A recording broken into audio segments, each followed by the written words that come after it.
বিয়ের পরে আসলে মেয়েদেরকে কিছু শিখতে হয় না, কারণ সময় তাদেরকে শিখিয়ে দেয়। পরিস্থিতির কারণে মানুষ আসলে অনেক কিছুই শিখে যায়। আমি নিজেকেই দ্বারা বারবার সেটা প্রমাণ পাই। হ্যালো এভরিওয়ান, আসসালামু আলাইকুম। সকাল থেকে আজকে মেজাজটা অনেক খারাপ, কারণ হেল্পিং হ্যান্ড আসে নাই। সে আমাকে ফোন দিয়ে জানায়ও নাই। একদিক দিয়ে হচ্ছে বাসা চেঞ্জ, তার উপর পরীক্ষা। সায়ান অনেক বিরক্ত করে, ঠিক মতো ঘুমায় না। তারপর আমার নিজের শরীরটাও ভালো না। একসাথে সবকিছু নিয়ে এত ঝামেলার মধ্যে আসি। তারপর আবার বাইরেও যেতে হবে, আজকে একটা কাজ আছে। যাই হোক, সকালে নাস্তা বানানো থেকে আজকে ভিডিওটা শুরু করলাম।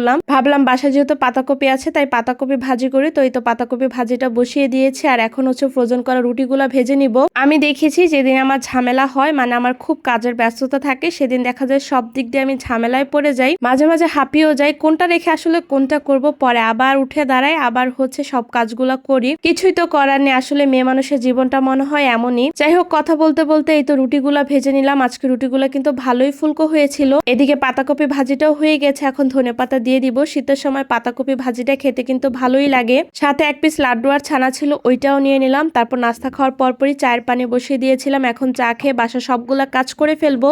আজকে সব ক্লিন করে প্যাকেট করব, যার কারণে আজকে আমার অনেকগুলা কাজ করতে হবে। তো আগে হচ্ছে আমি নাস্তাটা করে ফেললাম, তারপর দুপুরে রান্না বান্না করব, কারণ দুপুরে রান্না বান্না করে তারপর আমার বাইরে যেতে হবে। বাইরে থেকে এসে সন্ধ্যার পরে বা রাতের দিকে হচ্ছে আমি সব কাজগুলো গুছিয়ে নিব। অনেকদিন পর মসুর ডাল ভুনা করছি। এমনিতে তো আমাদের বাসায় তেমন একটা মসুর ডাল খাওয়া হয় না, বুটের ডাল আর মুগ ডালটাই খাওয়া হয়। তো ডালটা হচ্ছে আমি কিছুক্ষণ ভিজিয়ে রেখেছিলাম, তারপর তাড়াতাড়ির কারণে হচ্ছে হাতে মেখে বসিয়ে দিলাম, কারণ তাড়াতাড়ি এভাবে হাতে মেখে বসিয়ে দিলে ডালটা অনেক মজা হয় আর তাড়াতাড়ি রান্না করা হয়। সাথে একটু লেয়ার মুরগিও ভুনা করব আলু দিয়ে। মশলাটা ভালো করে কষিয়ে নিয়েছি, তারপরে তো মাংসগুলা দিয়ে তারপর ভালো করে কষিয়ে নিব। লেয়ার মুরগিটা যত কষানো হয় তত কিন্তু খেতে ভালো লাগে, যেহেতু মাংসটা অনেক শক্ত হয় এবং মাংস থেকে অনেক তেল বের হয়, যার কারণে যত বেশি কষানো হয় তত কিন্তু আরো বেশি মজা লাগে। একদিক দিয়ে রান্না করছিলাম, আরেক দিক দিয়ে রান্নাঘরের অন্যান্য কাজগুলো করছিলাম, আবার সায়ানকেও দেখতেছিলাম। এখন সায়ান একটু বেশি বিরক্ত করে, যতই বড় হচ্ছে ততই কিভাবে মাকে ধরে রাখা যায় সেই কাজগুলোই করতেছে। আমি যখন রান্না করি আমার হাত ধরে টেনে নিয়ে যায় রুমে, মানে সে মোবাইল টিভি দেখবে, আমাকে পাশে সে বসিয়ে রাখবে। আরেকটা বদভ্যাস দেখতেছি, সে এখন কোলের মধ্যে ঘুমাতে যায়। ছোটবেলায় আমি তাকে সবসময় বিছানায় শুয়ে রাখতাম, যেহেতু আমি এক হাতে বাচ্চা সামলাই, যার কারণে বিছানায় হচ্ছে তাকে শুয়ে রাখতাম। কিন্তু এখন সেই বিপদটাই হলো,